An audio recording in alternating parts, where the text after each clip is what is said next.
Hello guys, good evening sa inyo lahat.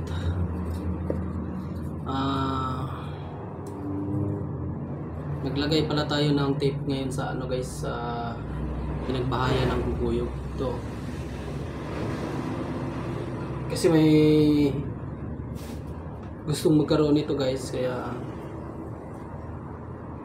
nilagyan ko ng tape. Babalutan natin ng tape guys, yung pinagbahayan ng bubuyog guys. Ito po yun guys. Ito po yung pinagbahayan ng bubuyog guys. Mabisa po ito sa mga pampaswerte. Berto po ito guys, Bertudis na pinagbahayan ng bubuyog. Yan guys, legit na legit po guys. Gawa ng bubuyog yan guys. Sila po nagbutas niyan. Ito po guys ay mga swerte sa, ito po yung mga kasama niya guys sa ano, pinagbahayan ng bubuyog. Ito po ay ano, gamit sa pampaswerte sa negosyo guys. Ito mga pang pinagbahayan ng bubuyog.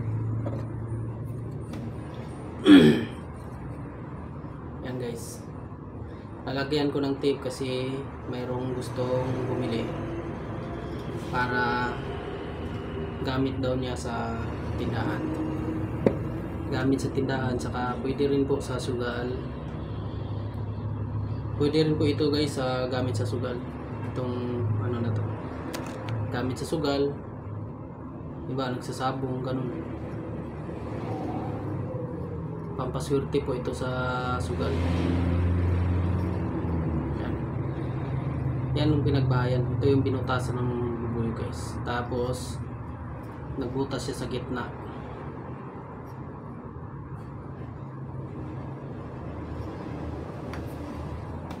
Pag mayroon po kayong ganito guys, vlog nyo rin kayo guys. Magbablog na rin po kayong pag mayroon kayong ganito. Mahirap din po ito hanapin sa bukid pa ito mahanap.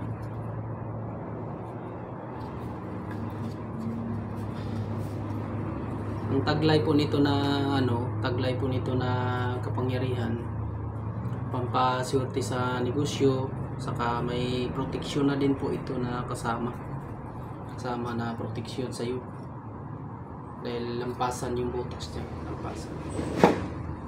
Yan guys, talagyan natin ng plus ano, tip. Titipan natin yung katawan niya para maganda rin yung pagdating dun sa may-ari, maganda. Yan guys, legit na legit po yan guys, yung pinagbahayan ng bubuyog. Yun sila po nag-iukit niyan, sila inukit niya yan sa ilalim, yung mga bubuyog ganun. Inukit nila sa ilalim yan.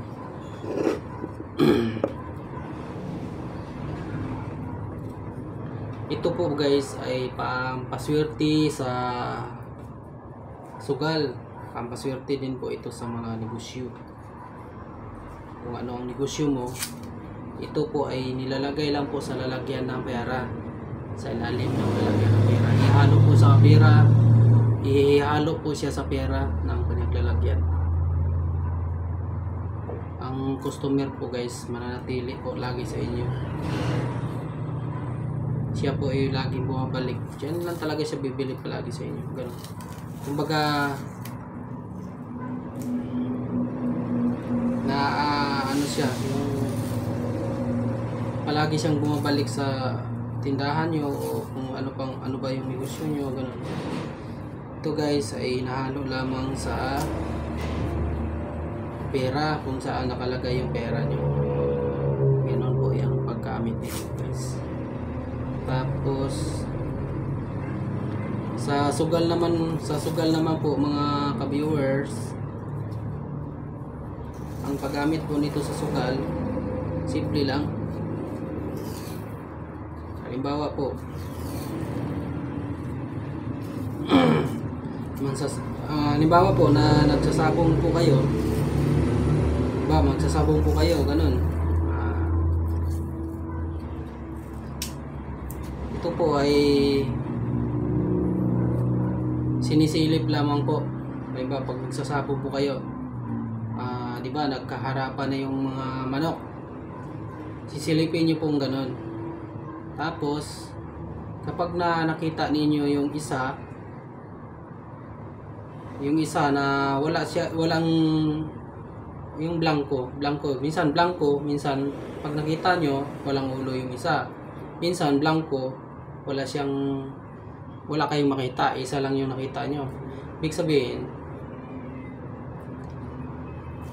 yun yung nakita nyo, yun ang tayaan nyo, yun yung pustahan nyo, yun, ganun po yung guys, yun po yung pupustahan nyo, yung nakita nyo, ganun po yung paggamit ito.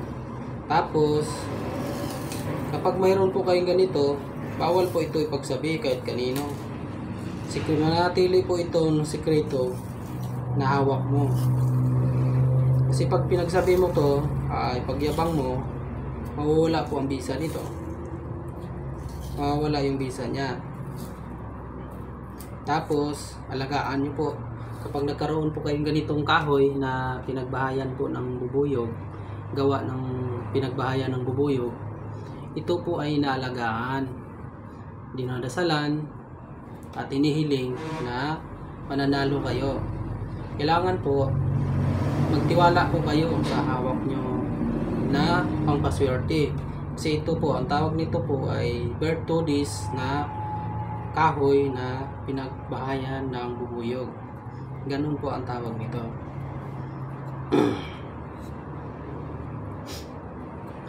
Bertodis na pinagbahayan ng bubuyog. Binalot ko lang po siya ng tape guys, para pag halimbawa, para pag napunta na sa may-ari,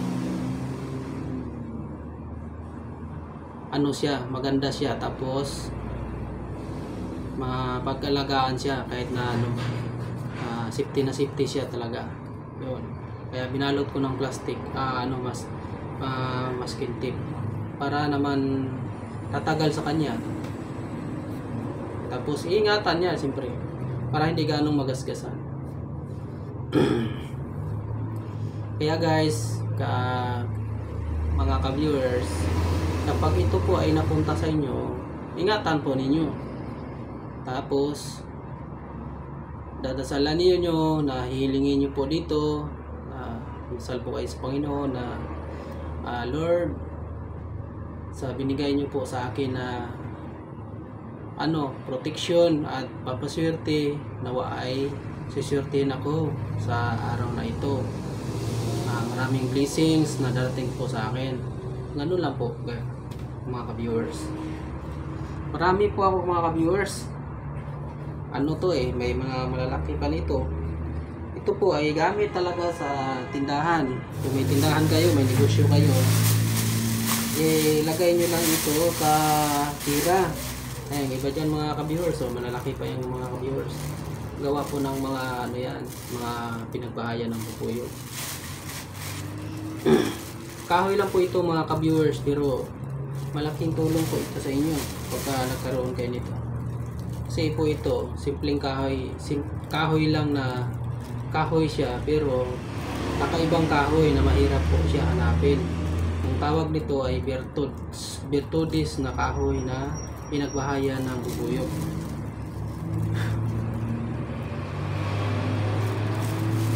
Kapag hindi kayo pagkalooban nito sa kalikasan, hindi rin kayo magkakaroon ng ganito. Ito matitigas po yan. Nara na kahoy, puti na nara. Yan, puti na nara guys. So guys, kung gusto niyo magkaroon ng ganito, PM lang kayo dyan sa aking YouTube channel. Kinuha po ito guys sa nung Bernie Santo. Ang nagpadala sa akin ito, galing pa ito sa probinsya. Din siya, manggagamot din. Tulad sa akin, manggagamot din. Ako guys, nanggagamot din ako guys. Manggagamot din ako. Mga sakit espiritual.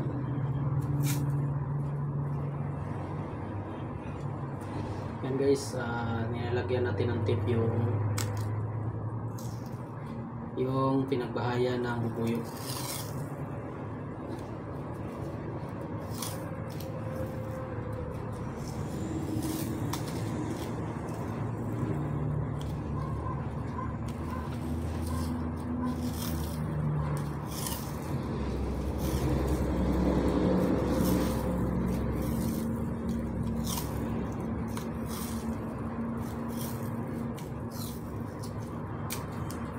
guys. Guys, di ba? Ganda siya tingnan, no? Ito guys, babalutan din po natin to. Ito. Yan guys. Okay kayong good guys. Ito. Pinagbahayan ng bubuyog guys. Legit na legit po guys. Legit na legit po yan talaga. Yan o. Gawa po ng bubuyog yan. Bertodis na kahoy na pinagbahayan ng bubuyog, pampaswerte sa tindahan, pampaswerte sa sugal, sabong o sabong, pampaswerte sa sugal ng sabong.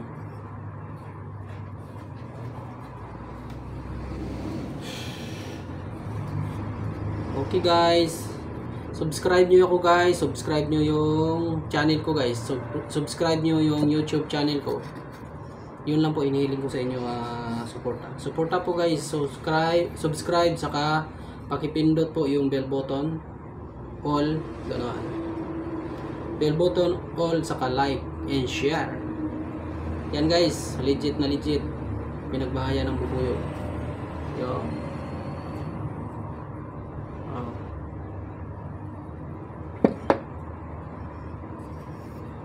Yan guys, malaking butas guys, oh.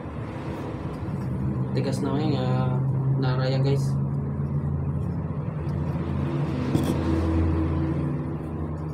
Okay guys, magandang sa inyo guys. Magandang gabi.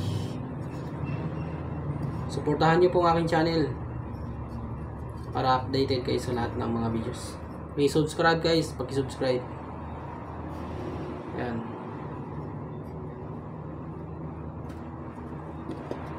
Pinagbahaya ng bubuyog, pampaswerte sa negosyo. Okay guys, bye bye. Thank you po sa inyong lahat sa pagsuporta.